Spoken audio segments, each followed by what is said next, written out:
is in the military, we're taught, hey, just suck it up. And I get it, because there's many times when you're downrange where you don't have a choice, but we can't turn that off when we come back to garrison. And on top of that, we can't turn it off with family and with relationships and with work and stuff like that. And we, as people coming out of the military, we're taught to keep giving, and to always be available for all people. And we can't really, it's hard for us to learn to take care of ourselves, to be able to say no, to put up boundaries. There was one point where I came up and I was part of like running 3 separate organizations while being a married father, while being a reservist, while working to start How'd that work out? Job. It is, well, part of the reason I'm divorced is because I didn't really know, I couldn't admit vulnerability, I couldn't communicate properly, I couldn't advocate for myself when it was necessary.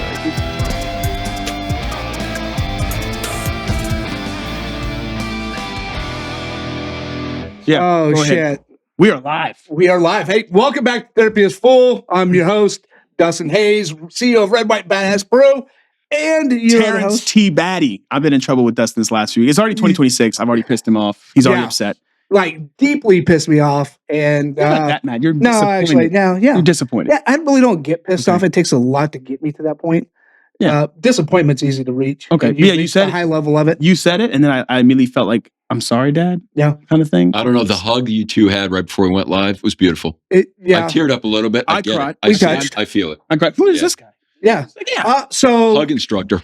Hugging extraordinaire. Yeah, why not? Yeah. We're going to do this live. You went to OCS school to get your degree in hugs. In non-consensual hugs. Which is not surprising because he went to college in San Diego, the land of hugs. So hugs and kisses. So who is this guy? So this is Ben Rohn. Yep. He's a 25-year Marine, dedicated his life to this country, and now he's dedicating his life to helping vets stop committing suicide. Yeah, exactly. And help him, I don't want to say cure, but get past PTSD. Exactly. Was that? I nailed it. In PTSD and depression. So my partner and I, who is also a 20-year Navy vet, have set up our first clinic down in La Jolla, and we treat, and we're going to go all into it, all the science. There's going to be testing this afterwards, so pay attention. And you already failed. Yeah, it is. My IQ test didn't say that. It's all going to be multiple choice when in doubt, see out. Yeah. Oh, that's. Yeah, it is. And so, long story short, using technology, and it's all FDA cleared and approved, covered by insurance, and VA pays for all the treatments for the veterans. Is it 80% of patients, we can get them to complete remission of their depression and PTSD symptoms in about 4 weeks of treatment. And you know what? We're going to get into that. We are, yeah. This is exciting. And we're going to tell more about that here in just a bit. Well, let's talk about monkeys. We want to know about Ben. Yeah. The monkey extraordinaire. No, I want to know. I want about the monkeys, and unfortunately, the audience won't get to hear how much you chuckled. Oh my God! When he mentioned, I got attacked by monkeys, and all of a sudden, Dustin started laughing. What were you laughing about, Dustin? I wonder. Yeah. Were you laughing or excited? Both. Okay. Yeah. I was half. Oh, half and half. Yeah. I was like, I'm going to feed this out real slowly. He was 6'7". As I was laughing, just kept tickling more. 6'7". Yeah, 6'7". God, this feels good. 6'7". Oh, fucking A. Yeah, no. You got the chin. I'm going to punch you right fucking now. My 11-year-old son says fucking 6'7", and my response to him every time is like, it's Brittany Beach. Honestly, I love Gen Alpha slang. With the exception of Skibbity, that's the one that'll make him play in traffic. But otherwise, the rest of it, way better than my generation slang. I was born in the 1800s. And back then it was the bee's knees, the leopard spots, the gee whiz and stuff like that. I lost most of my family to polio, real traffic. Holy yeah. Yeah, it was just, leprosy, standard things back then. Jesus. And then you joined the Marine Corps in 99. That's crazy. Yeah, that's crazy. I'm looking great. You look great. I know. So I tell people all the time whenever somebody's like, they look at me and they go, you look so young. I'm like, what do you mean? I'm 40. They're like, you're 40? I'm like, I'm 38, but I call it 40. In a few weeks, I'm going to be 49, which means I'm this close to living my dream of being able to move into a retirement community. If you're watching this on YouTube, you have your trailer picked out? Oh, I'm so excited. Pickleball, everything. If you're watching this on Spotify, you're listening to this on Spotify, Apple, iPads, whatever the hell we're on now, you got to go to YouTube. Go to the YouTube channel, right? Yep. Go to that YouTube channel. You got to look at him. He does not look like he's anywhere near 49. No. No. You're right. Respectfully, you can't see him. You are a sexy individual. Yeah. Well, you said it. You put the nail on the head, or you hit the nail on the head. Yeah. When you came in, you're like, man, you look like a Greek god.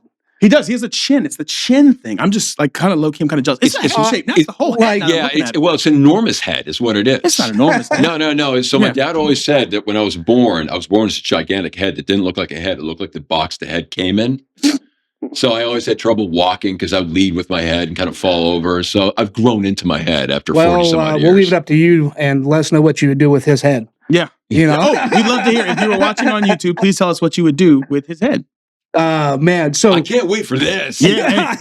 So so we were talking, you know, everybody joins the military because that hole inside them, you're trying to fill this hole, trying to find the purpose or drive. Exactly. You know what I mean? Or whatever that is going to fill that hole.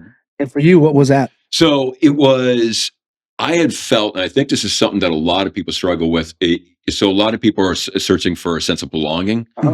For me, I was fortunate enough to have a family growing up, and because a lot of people just don't, they've got broken homes. So I was very, very, very fortunate in that regard. But what I had felt that haunted me at the time is I hadn't earned anything.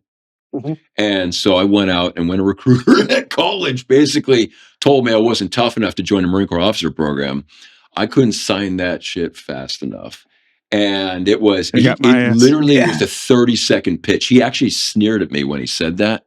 And it was, and I forced myself, my family didn't have a military tradition. I forced myself in the most uncomfortable position I could. And I was not cut out for the Marine Corps. I remember they're knife handing me, and I'm thinking to myself, you can't yell at me. I'm a college student.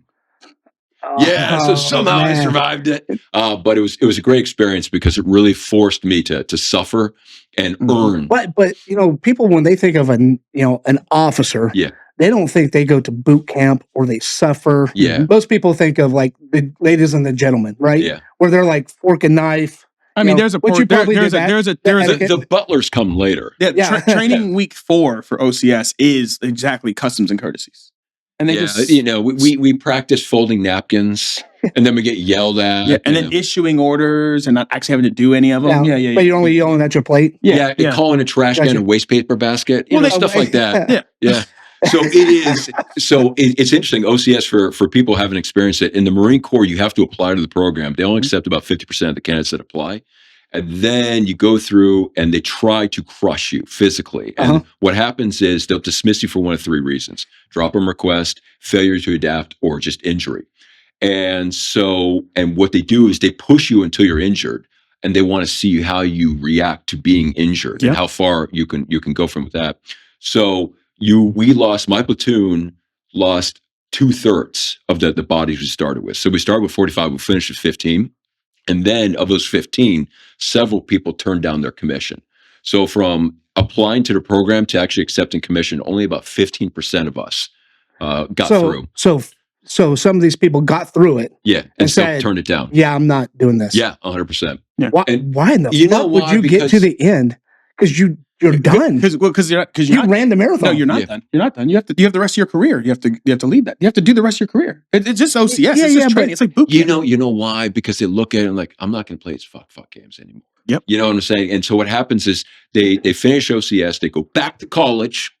Okay. They experience what college life is like, and they're like, do I really want to give this up for this nonsense work? Because their only vision of the Marine Corps is they just get screamed at. Now, the one thing that the one candidate that we saw with 100% graduation rate, prior enlisted Marines, always flew right through. Well, yeah, no shit. I mean, do you think the enlisted boot camp is way harder than the officer it is, boot camp? It's different. I don't think it's that. So the thing I will tell you as a former recruiter, the thing I looked for in my recruits, or if that's what you want to call them, my applicants, so we have our benefit tags, right? And when we sit down with you, we say, hey, I'm gonna place these tags in order of priority from your first choice to your last choice. Tell me what's most important to you.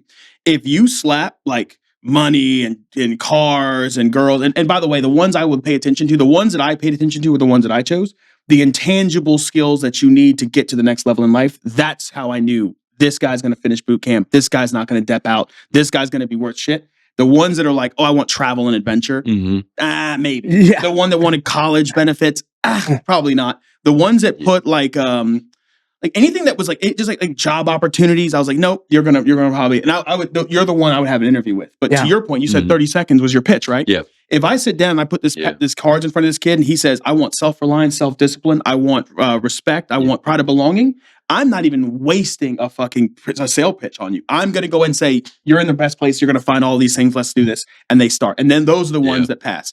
At this point, I'm already a Marine. I've already earned the title. If I applied for the officer program now and I'm going through that, there's nothing that's going to stop me from that. No. Yeah, that's nothing. Yeah. No, and you're used to all the games. Yeah. Because you've experienced it on the lower level. You also understand how little the games are played later on, because especially as an officer, because you control the amount of game playing once you get to a certain level. Yeah. Like on a platoon level, he controls on the platoon level how many fuck games we play.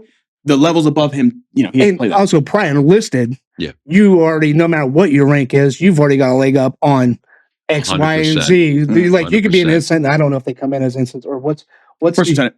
First lieutenant. So first lieutenant. So they come with first lieutenant, but have like 10 years of enlistment. Like it's they're going to come in kind of running the show. Although one of the things that we did notice is that you don't want to go through, and this is, for Marinos, yes, you don't want to go in older than about 26 because your body doesn't heal. Oh, sure. Yeah. It's kind of like so I worked at Naval Special Warfare for 3 years before I started the clinic we'll talk about. And we, watching the BUDS candidates there, they were all young because their bodies at about 26, they just don't heal properly anymore. Yeah.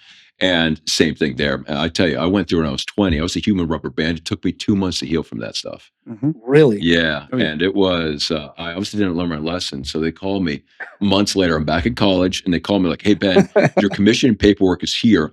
When, not are you? When are you going to come up and sign it? And I was like, I still remember this thing because I was not going back. I'm like, I can come up Thursday. Okay, good to go. Hang up the phone. I look at the phone. I'm like, I guess I'm going to the Marine Corps. So as I drive up there, my car breaks down on the side of the highway.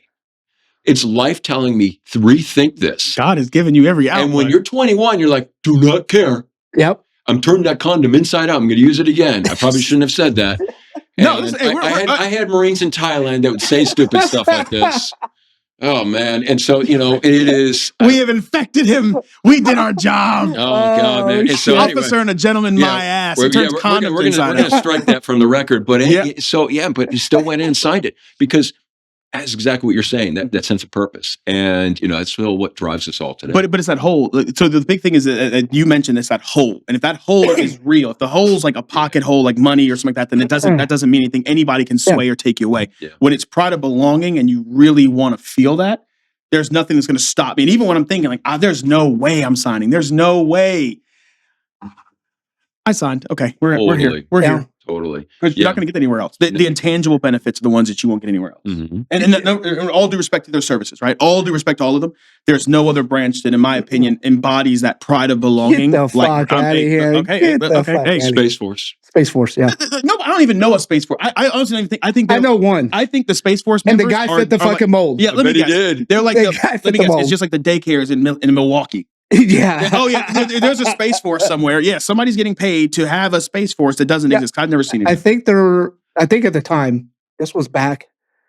Well, it wasn't too long ago because I was still in the coffee business. So I was, probably like 3 years ago. The guy came and talked to us, a recruiter for fucking Space Force.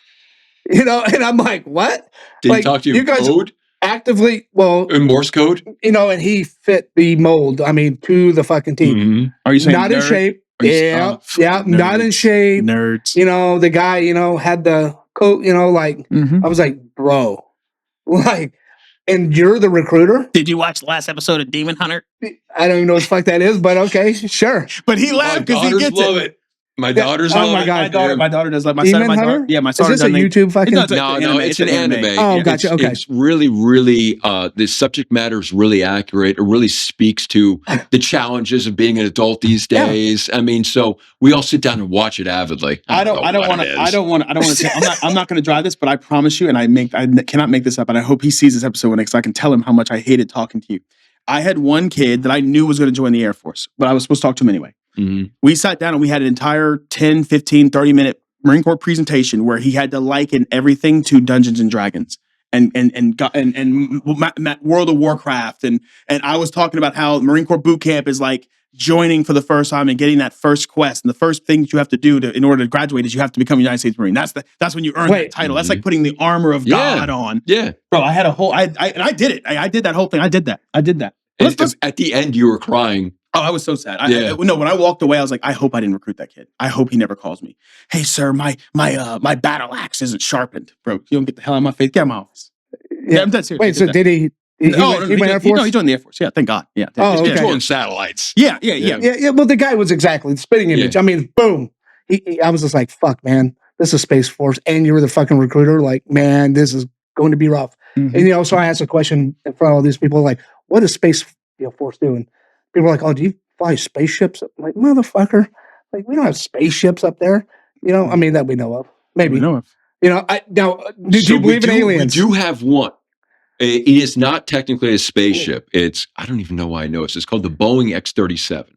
And we launch it for about a year at a time, and it's like a mini unmanned space shuttle. And so it used to fly missions for the Air Force, and now Space Force, I think, owns it. Mm-hmm. And I don't know what we're doing with it. And you guys can look it up at home, but it's just, I know this, and now I can't remember my daughter's birthday.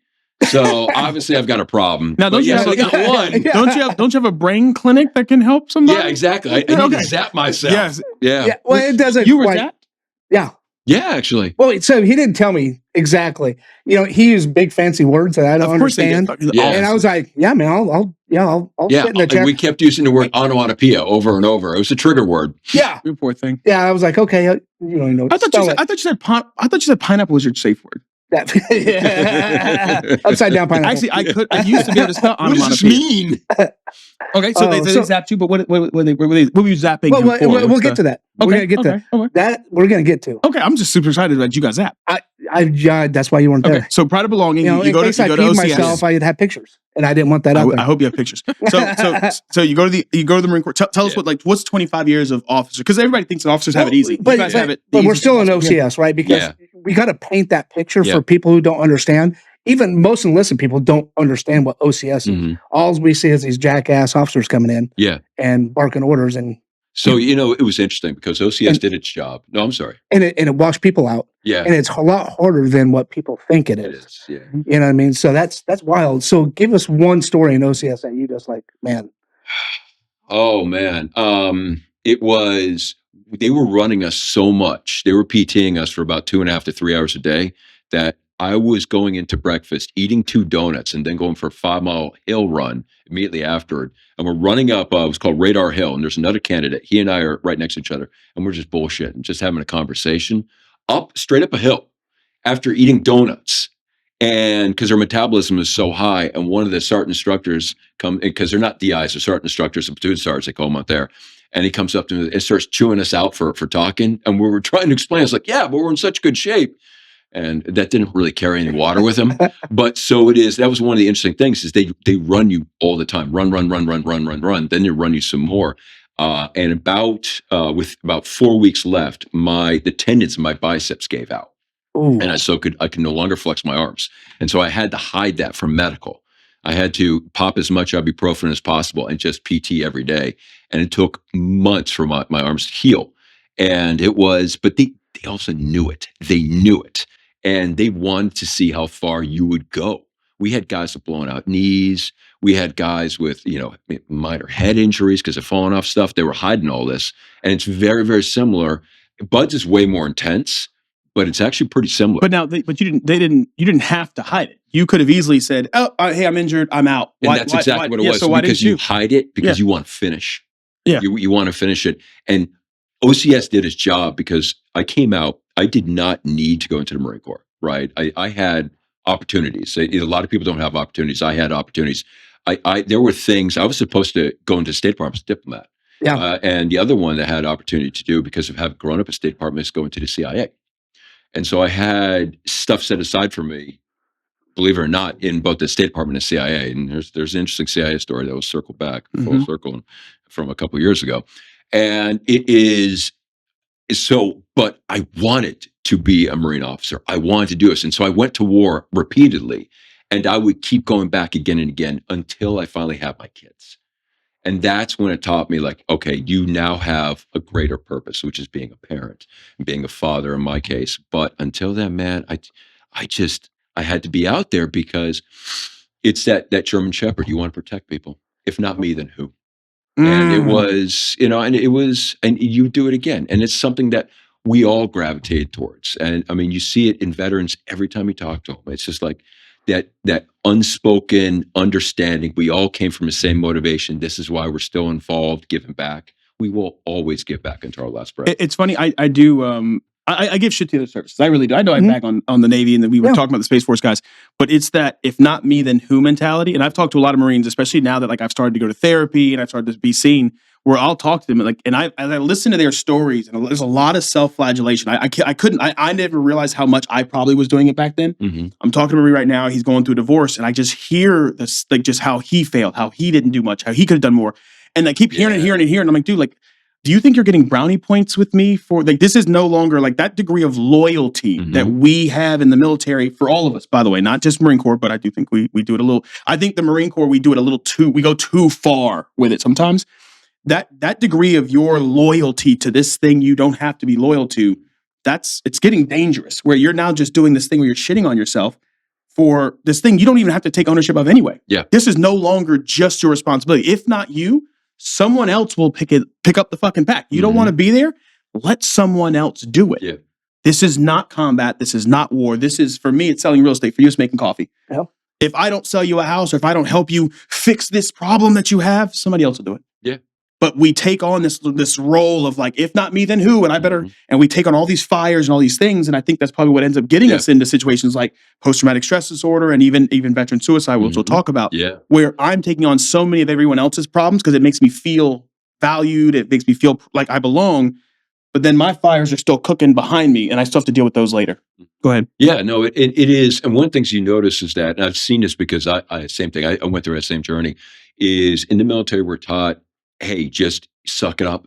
And I get it, because there's many times when you're downrange where you don't have a choice, but we can't turn that off when we come back to garrison. And on top of that, we can't turn it off with family and with relationships and with work and stuff like that. And we, as people coming out of the military, we're taught to keep giving, and to always be available for all people. And we can't really, it's hard for us to learn to take care of ourselves, to be able to say no, to put up boundaries. There was one point where I came out and I was part of like running 3 separate organizations while being a married father, while being a reservist, while working to startup and a full-time job. It is, well, part of the reason I'm divorced is because I didn't really know, I couldn't admit vulnerability, I couldn't communicate properly, I couldn't advocate for myself when it was necessary. See but that's the problem is, and this is what I'm learning through my therapy, is it's the toughest question. I anytime you ask me some bullshit, you can onomatopoeia, I'll make up some shit. Like, it's like I'm on a Marine Corps board all over again. Hey, what's your 4th general? My 4th general quit my post and never probably leave. Is that your 4th general? Yeah. Seek shelter and hide. I'm going to make it up. I'm going to be so confident in my answer that you'll think like, damn, maybe I don't know what my general orders are. Yeah. Mm-hmm. But the second you ask me one question, I pause and I don't know how to answer it. And I did not know, and I still, even right now, I still pause. What do you want? Yeah. What do you want for you? And I go, I fucking don't know. Go ahead. Yeah, no, I mean, it is, and it's a great question. I think what we all want is to have that strong sense of purpose, but also every day you wake up and go, nice. You know what I'm saying? Where we look forward to it. If it's a Sunday, looking forward to doing whatever we're working on Monday, looking forward to seeing people, looking forward to getting out and being part of everything, just looking forward to something, and just always like the sun rises and you walk out and like, man, this is all right. I like this. I like where I'm at. Yeah, but you had kids. I mean, you're running a business. You have kids. You're married. Like those, I look forward to waking up every day. But it just sounds like you weren't. No, you know what it is that I think so many people can identify with this, is that we put, and there's good to it too, but we don't know when to stop putting everyone before us. We never learn to set aside that time and that space for us. And it's hard for us to turn it off. We're always that working dog. And I think it's very common in the veteran community because we weren't drafted. We chose it. We chose it. And people say, well, I chose it because I wanted the cool uniform. All right. So this is a fun story. So when I was a CO, one of the things I would do is, I'm going to curse here, I would fuck with the Marines, the new joins at the unit. And so what would happen? I knew it. I knew it. Yeah. Sorry. I knew he was fucking with me. Yeah. So what would happen would be in a big old room, and with all these plastic tables, and the key is the tables are plastic. And I'm going to come back to this here in a second. And there'd be staff sergeant or gunny, which would be talking to Marines, say, Marines, welcome aboard, all that stuff. And just like, and then I'd be standing in the back of the room. I wouldn't be up front like a normal CO. I'd be standing in the back of the room, rolling sleeves, working out, all that stuff. Because it's all a role you're doing. It's a role. And so what would happen is then the staff sergeant would, sir, you got something? And I'd be like, and I'd just start walking to the front of the class, like, thank you, staff sergeant. And I'd start walking up, and the Marines like, what the fuck is this shit? And I'd walk up and slowly be like, I want to ask you, Marine, something. Why are you here? I'm like, this is a new joint brief because we're set here. And I'd finally stop, and I'd turn around and be like, I'd point to someone, hey, Benatz, why are you here? Sir, sense of adventure. Good answer, but wrong. Why are you here? Uniforms. And I just work my way down. I just keep walking past the tables until one kid would say the thing I was looking for. Hernandez, why are you here? Sir, I hate bullies. And I'd stop.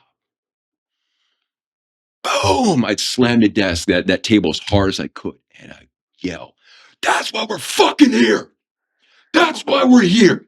Because we're here because growing up, we were the ones saying, whatever comes through that door has to come through me. We were the ones saying, hey, get behind me. They're going to need to come through me. We were the one holding our brothers and sisters under a kitchen table while our dad beat our mom saying, when I get old enough, I'm going to do something about this shit.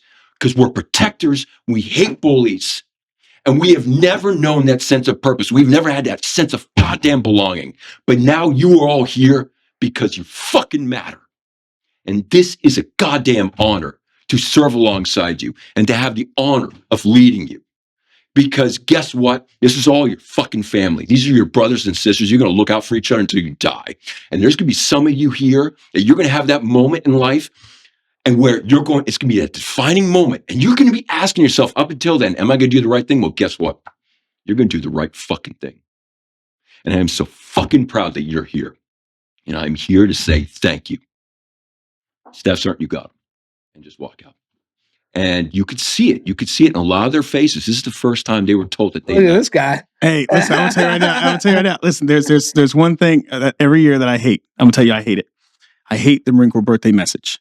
Every time the birthday message comes on, I'm like, fuck, I need to re-up. I think I fucking made a mistake. Fuck real estate. I need to fucking re-up. It's time. Marines, you've been called. I'm like, God, you could do this. I legit have goosebumps right now from that message. Yeah. Like, I'm dead serious. My fucking Marine Corps fucking fires lit up. I'm like, holy shit. I'm glad I didn't work with him. I would have re-enlisted. I would have fucking if that's how. Like, if you were on the fence, you'd be like, no, motherfucker, I hopped over There's now. A war on this somewhere. is why I'm here. Yeah. But that's so fucking great. I love it. How many Marines did you have getting in those units after you give a brief like that? How many Marines are getting DUIs? How many Marines are betraying each other? I mean, because so the problem is like you join and attitude is a reflection of leadership. Sure. Right? So when I go and I have someone who is as passionate as that, if it's real. Now here's the thing: if it's a show and it's a joke, and then after he's outside, I walk outside. I'm Lance Corporal Schmuckatelli. I look outside and he goes, you know, I don't give a fuck. Then I'm like, oh, he's on a car tire. Yeah, then he's full. Then he's full of shit. And that's how he's going to lead. But if every time I see him leading in that direction, I have no choice but to rise. And that's what I love. The reason why I joined the Marine Corps above everything else was not money and all that college and bullshit. It was because when I walked in the recruiting station, he said the same thing. Yeah. Hey man, listen, Army officers down the way. You're not strong enough. Let's be fucking honest here. I think we probably make more money going to school than we did in active duty. It's back in 1999, 2000. I mean, now in 2005, I maybe was making as an E2 in the Marine Corps, like $1,200, $1,500 a month was my base pay. And that's like after tax. And this is in Okie. 06, I'm in Okie. I was making maybe $1,500 I'll go into the Ford Mustang. It's totally worth it. Yeah. but the crazy part is, you know, 27% with your stripper interest girlfriend. When I went in, it wasn't because they gave me some rah-rah speech about a Camaro. It was because he challenged me. Uh-huh. And all my life, I've been told, you're great. You're so smart. You're so good. We talked about this in episode 1, right? To have a person, a grown-ass man, because again, daddy issues, say, I don't look at me and go, yo, you don't got it. Yep. Well, fuck you. Let me show you something.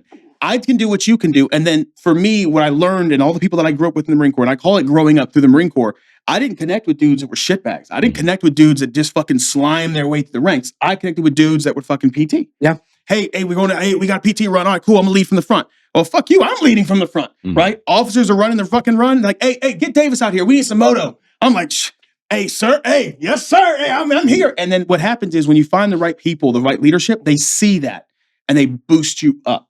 Yeah. What I notice is the slime bags, the people that don't want you to rise over them because they need you down here. No, I get back in, Davis. Don't worry about it. We don't need you. We need the other guy who can't call cadence, who can't run, who can't exercise, who can't do nothing. I'm like, why are you putting that in? When we went to my first deployment, they chose, I just got in trouble actually. So I was the guy, then I got my NJP.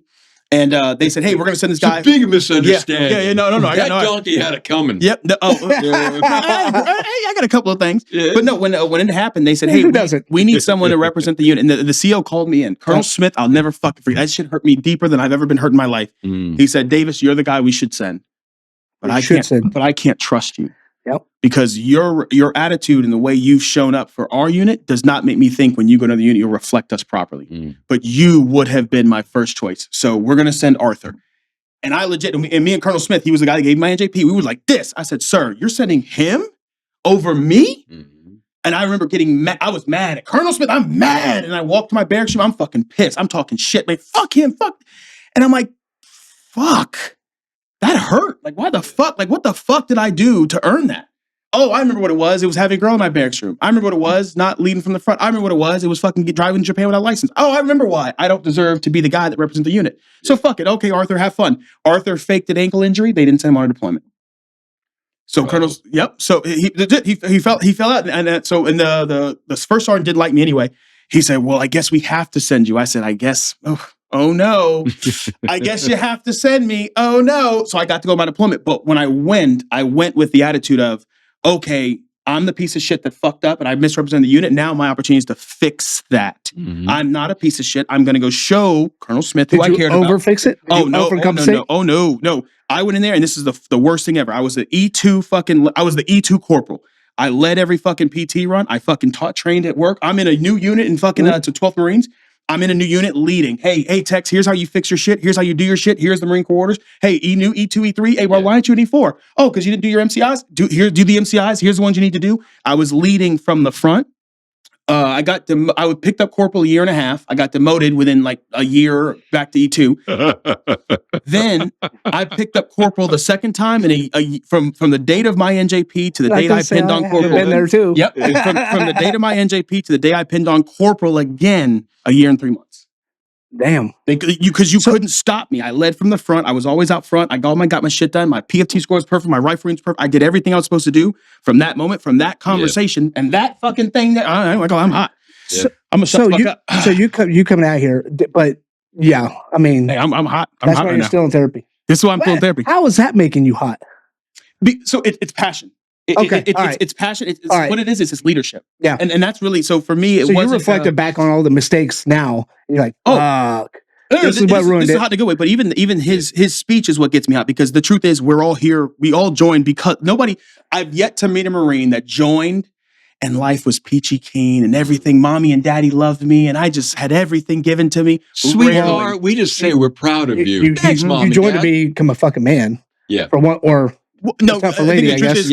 But just a protector. Yeah. So how'd you motivate your?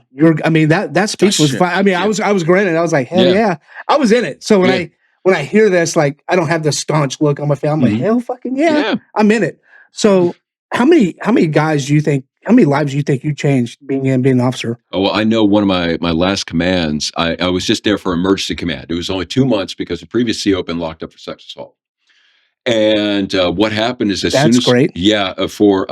pressuring his female Marines into having sex with him in his office. Oh my fucking God. It was completely fucked. And so I got there and I set the tone right away. I said, look, I gathered them all together and said, this is my first general order. This is a legal order. If you see Major Hernandez, because fuck him, if you see Major Hernandez, you are authorized to put your hands on him. If you were not comfortable, because he still hadn't formally gone to custody, he was still on the base, or he was off base, but if he came back on base. And, but if you were not comfortable with that, I'm ordering you to bring him to me and I will put my hands on him. And they were like, and at that point, all the Marines like, all right. And it just kind of just lit them up. And it was, shit, man, 2 months after I just poured myself into that unit. I just left 2 months later. As I was turning over command to a full-time CO, some of my Marines are crying. Some of my Marines are crying because it was the first time that they'd really been empowered to do. Because one of the things I told them was like, look, if you're in the military and you're micromanaging, you ain't doing your goddamn job. You don't trust your people. And so I went to them like, look, I trust you to do this. You got this. Oh, you can't get this. And the other thing I said is no one is coming into the office before me and no one is leaving the office after me. So at 1600, your ass is out of here. But sir, I got lots of work to do. Help him to get his work done in a timely manner. Guns, just give him work and just make it. So spread load that stuff. And then of course it was just get the system set up, because what I was trying to do in that case was establish systems instead of personalities, so that when I left, it was going to be smooth. And it was the first time that they were so goddamn efficient. When you give people a sense of purpose and you say, look, I trust you get this done in a week. Not only did you get it done in a week, it was like, all right, well, sir, what do you think? I was like, this is fucking amazing. Have you always been a natural leader? Or do you think leaders are born? Before that, or do you think leaders are made? I want to ask this, and I want to answer that question. Answer that question right. I got one for you. I'm ready. I want to know. I got to know. So that's a great question. I think, so one of the reasons to join the Marine Corps is I had crippling stage fright.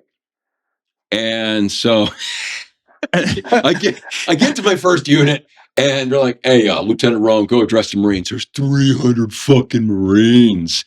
And I'm like, sir, I don't know. I'm kind of nervous. And they were literally like, man, you better figure it out. Yeah. Mm-hmm.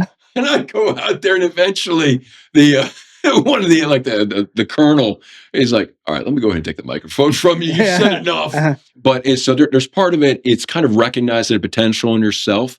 And so a lot of people made this point that some of it is just innate, but some of it needs to be cultured. Yep. And it's always comes back to people have something to prove. And that's what drives us to get up in the morning and keep pushing yourself, because exactly what you're saying, people are there for benefits and stuff like that. Mm-hmm. They're not going to feel like they have to keep earning it. Oh. Yep. Yeah. And so you want those people that are kind of that lean forward, that drive a little bit above the speed limit, that curse, that are into sports or do sports. Mm-hmm. Those type of people that just kind of have that chip on their shoulder and just want to keep just proving themselves, whether it's daddy issues or whatever. Yeah, I didn't have that. That wasn't mine. Oh, you question. No. Go ahead, finish. Finish your point. Mine wasn't that. I had the hole. Mm-hmm. I had to fill this hole. I'm a high school dropout. Yeah. Wow, what do I do? Like, I know my life is going to look very fucking bleak if I stay around here. Matter of fact, probably dead or in jail or drug addict, So I was like, yeah, I got to get the fuck out of here.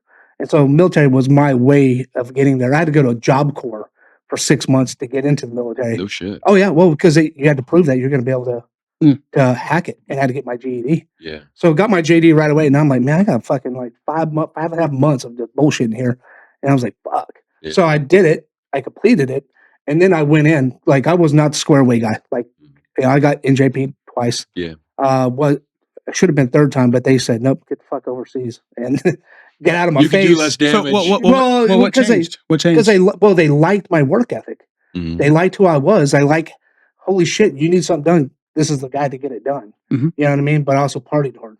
So I had these two different personalities about me. I partied hard, but I also worked very fucking hard. When did that change? About what? That attitude, that version of you. When did he grow up? Oh, man. Probably, I started growing up more after I had kids. Because now I had this sense of... Which was in service? Yeah. Oh, yeah. We're talking about I was 22. So I don't know if you've watched but when I went to war is when I really... Yeah. But so I think for you... I'm playing big boy shit now. That was part of NSW. Was it always like that? Like anytime, like when you were fucking off and there was no purpose, no response? Because that's the thing that we're talking about here is there's no sense of purpose. So it's like, what the fuck do I matter? It doesn't matter. I'll get drunk and drive. I'll do what the fuck I want because I have no purpose. But you said the second they sent me overseas and I had a purpose and I had a reason, because I know your story. I know your story. If you watch episode 1, you know his story. So the thing is when you were growing up, nobody believed in you anyway. They counted you out. You didn't really fucking matter. You're just the number. Then you now find yourself in a place where if you act and move as just a number, he's going to die, I'm going to die, we're going to die. And you shape the fuck up. Yeah. Then you have a kid and it's, if I fuck this up, my kids are going to suffer. Yep. Fuck that. I'm going to get my shit together. Mm-hmm. Yep. Where was the, I just want to be the party animal. No, the party animal shit's gone. Yeah. So when I had a kid. Yeah. So when I had a kid, I had this other responsibility and I didn't want to be like everybody else that I hear about being a fucking shithead father. I didn't even like the girl I was fucking having a kid with. But I married her anyway. Married her anyway. You know what I mean? Because I was like, I got to do the right thing. I listened to my dad, who also been divorced 4 times. So, like, probably wasn't the best fucking piece of advice. But that is the whole. The whole doesn't always have to be something like that. The whole could also be the piece of you that needs to feel like you belong and feel. I honestly think you would have been great at Marine, by the way, because I think with the right leadership and the right guidance, the right nurturing that you needed, then I would have fucked you up. I would have beat your ass. Like I would have fucked you up. We would have fought. That version of me when I was active, it was the wrong way to go. I was the enforcer. Like if you needed your ass whooped, I was whooping your ass. We was fighting. That was the wrong way to go about it. But it wasn't an ass whooping because I wanted to fight you. It was because I wanted you to. I cared about you, and you were disappointing me. You made me mad. So I'm so angry, and I didn't know how to properly communicate at the time. Yeah. I thought physically getting you to do what the fuck you need to do, and I would spend so much time with you. You wouldn't have been able to fuck up. Yeah, now Dustin knows this, and I had a couple guys like you and a couple guys like you trying to lead me. You know what I mean? But I was kind of. Well, yeah, really mature. Huh? It takes time. It takes time. But see, but the problem is so, and here's where I resonate with him, and I really do believe that I would have respected that version. I would have moved that direction. The problem was, this is where now the other wounds come in. The problem is, you probably would listen to me more than you listen to him because this is daddy. That's how I saw my COs. You're daddy, and you're telling me things to do, and I'm supposed to do it, but I'm angry at you because you weren't there when I was a kid. But now I have an opportunity to prove to you that I was worth something. So every time he said, I really need this done, Marines, I really need this done. I got it. Fuck it. Hey, well, let's wrap this shit up. Hey, he said he needs it done by fucking 0630. Fuck it. I'm here at 04. Yeah. See, let's get it done. Never had a problem. It was drinking and fighting. Yeah, I did a lot of drinking and fighting. Yeah. So that's what it was. Fight on the weekend when you're active duty, every single fight starts with the following trigger words. It's the magic words, which is motherfucker. Yeah. I don't know why. And every one of my Marines, I was like, hey, Devil Dog, before the fight broke out, did he tell you motherfucker? Yes, sir, you did. Yeah. What is it about motherfucker? It's that motherfucker. Yeah. And then, it's the one that gets you to move forward. It's an ego strike. It's the one that moves you forward. Fucking ego strike right there. God. So the question I had for you, though, and this is the question. So you're sharing these things, and again, therapy was full, right? So we're here, we're enlicensed. What was the whole? What was the whole for you? What was the thing that Ben Rohn needed to fill? I can probably discuss it here. Okay, so. What did that mean? What do you mean by that? I could probably discuss it. I don't want this to get back to my parents because they're probably going to be real upset. But frankly, I had a rough childhood growing up. Okay, so my mom has untreated depression, which makes her violent. And so I was the oldest of the siblings, and I've suppressed a lot of these memories to the fact where my sisters actually have to bring it up, that I would take the beatings for them, say that no, I did that because I was bigger than they were. Our dad he didn't know how to handle all this. And so he was oftentimes absent at work and stuff like that. But even they had a very dysfunctional relationship. In fact, they're still married. It's probably not healthy. And it is, it's interesting, actually. Conversely, the idea that I'm now divorced, I've been divorced 3 years. My dad respects me a lot more now because deep down, I had the courage to do the thing he never had the courage to do. And one of the things that we noticed about my parents is that when they were apart, like say my dad was in a foreign country for, like in this case, Pakistan, my mom became self-sufficient. She was highly codependent and it was functional. But whenever the two of them are together, she can't do anything for herself. And it was to the point is got beat a lot as a kid for things that just kids do or kids didn't do in this By your mom and your dad? No. Mostly my mom. Okay. Yeah. And I tried when I was 12, the last time, and this is how dysfunctional it was. This is how dysfunctional this childhood was. The last time I was 12 that my mom hit me, and my dad still thinks it's funny to this day, is I leapt across the room at her because I was going to fuck her up. Yeah. I was done with her shit. And he grabbed me out of midair. Which leads to the question of like, why didn't you stop it?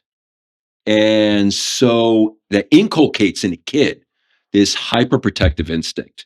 Also, because I grew up with drama all the goddamn time. Like, why is my dad locked out of a house at 6 o'clock in the morning and I'm playing with my toys? I'm like, Dad, and I was like 8. I'm like, oh yeah, your mom locked me out. What the fuck is happening? I just never had a normal childhood growing up. And so because long story short, I think a lot of people can resonate with this and can appreciate these kind of broken home type stories. So I had both parents, and my dad wasn't abusive, which would have been fucking nightmare because let's be honest, your dad's always going to be bigger than you until you're like 18. But still, it was bad enough that they're beating. You have a parent that's beating a little kid. I was 4 catching a beating, and stuff like that. And so that whole was the protective instinct of. And when I was talking to my Marines, that was coming from me. That was coming from my soul.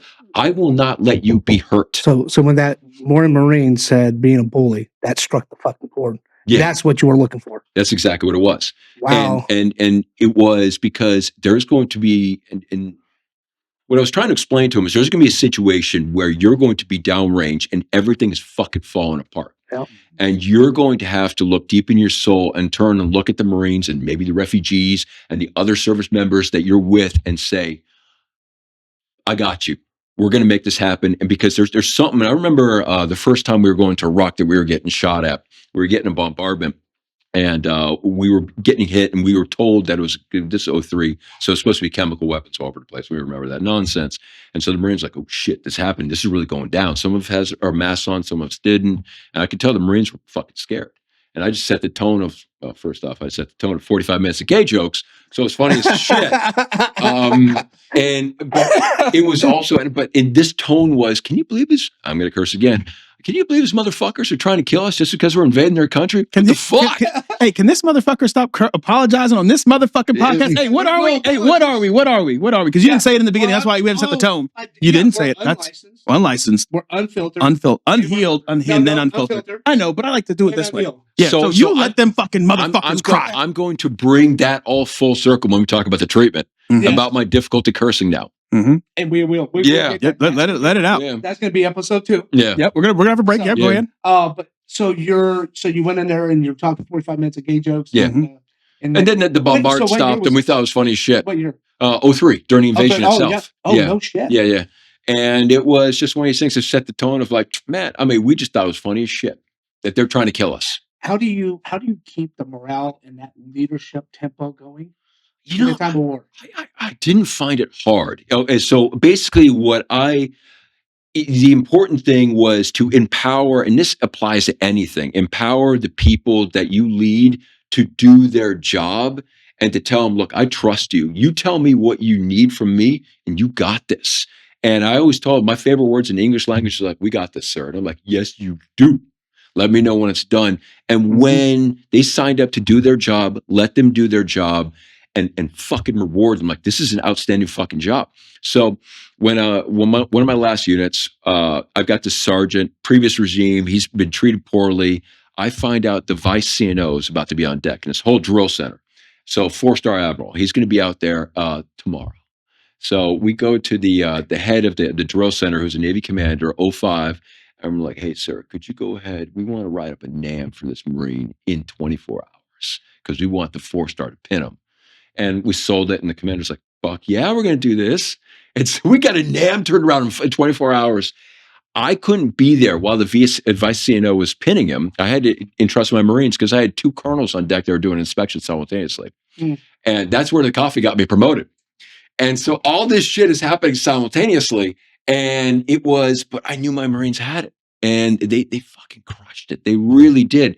But it's just one of these things where people are so much more talented and capable than they realize they are until you pull them aside. And so one of the things I learned when it comes from anything in life with leadership is that everyone you meet in life is better than you and probably better than everybody in that room at 1 and usually 2 subjects. So you find out what that is and you learn about it. It's like, man, tell me more about this. And all of a sudden they feel valued. They feel important. They want to share their knowledge of furniture making or what it's like playing cricket or playing the flute or anything. And it's just like, and you a sponge, tell me more about this. And like, oh my God, I really feel seen. I feel important. And that is that catalyst to really get people motivated and to understand that this is different.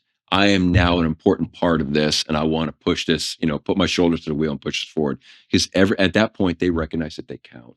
And I think that was the secret ingredient, is just finding out what people are excited about and really learning about that and celebrating that. And then all of a sudden, and then making sure that they were celebrated for the work that they knew that they were empowered, they had that sense of purpose, and then you just kind of sit back and take a nap.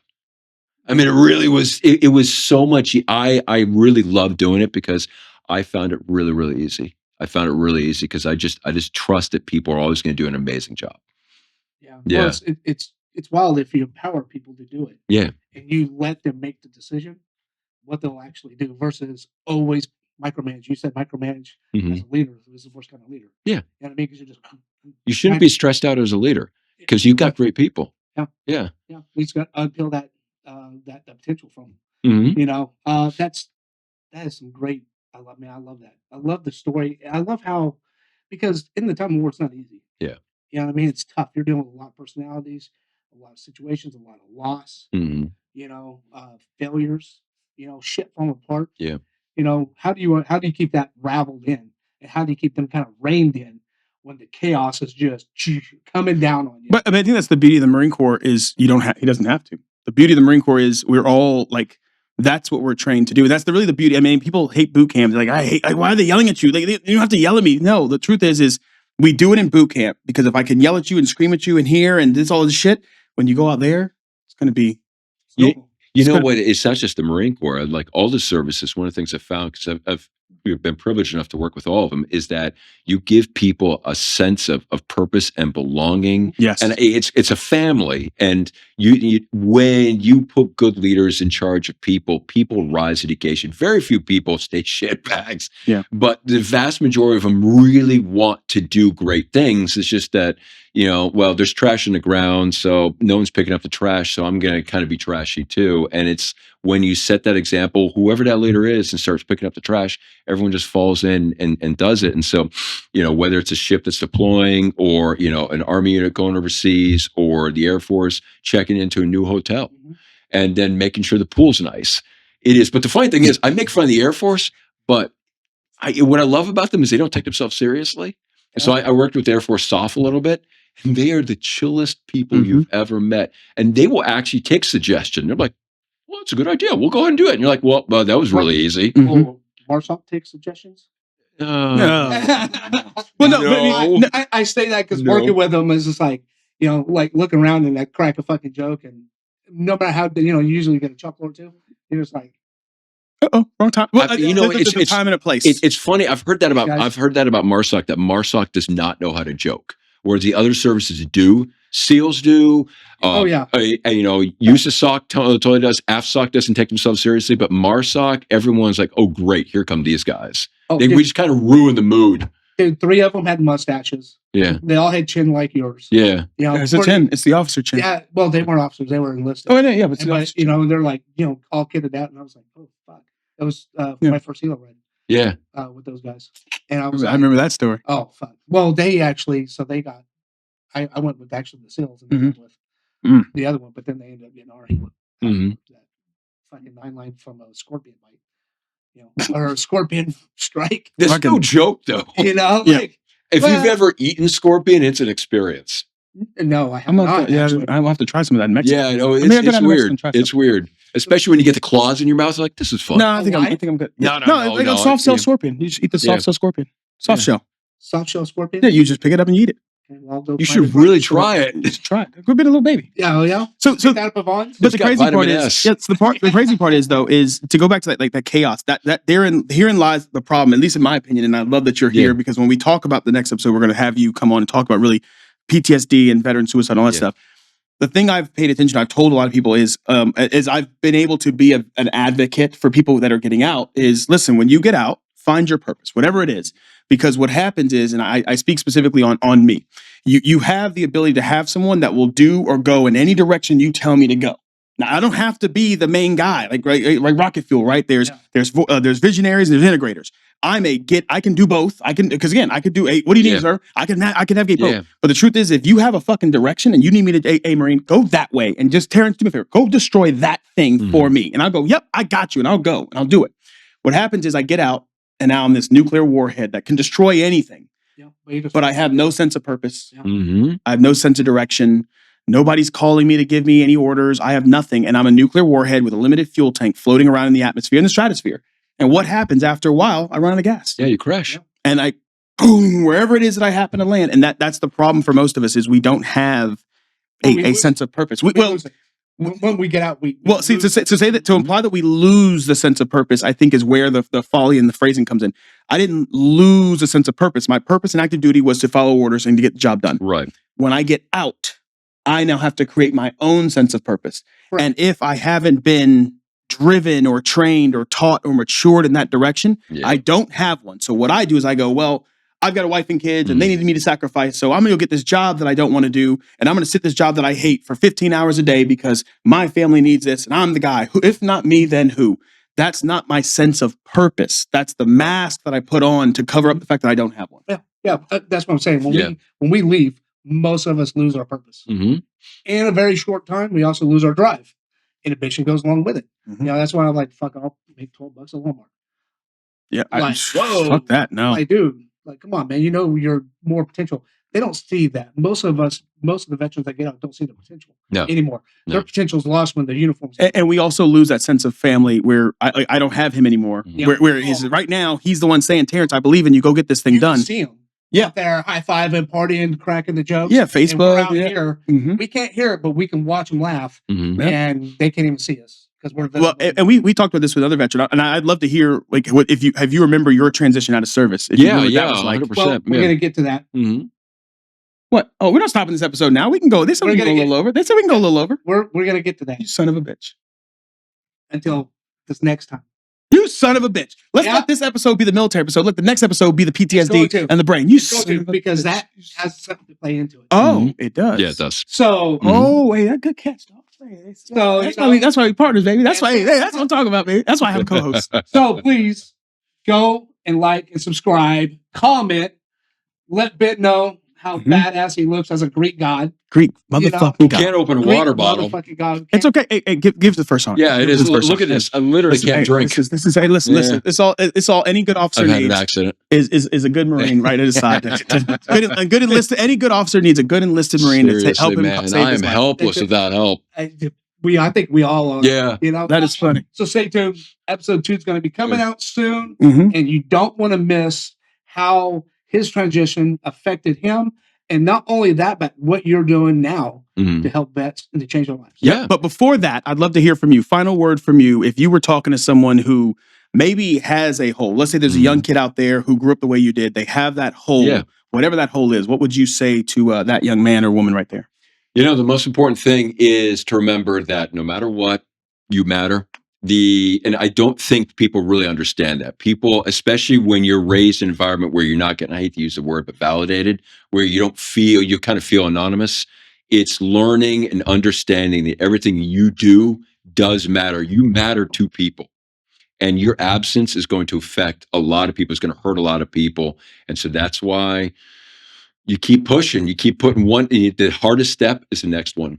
And you just keep pushing, and eventually, before you know it, you get to the top of the damn hill. Hoorah! That's what I'm talking about. And that shit right there, baby. Yeah, cut it. Done. Cut that right there. No, just don't say shit out after the hoorah.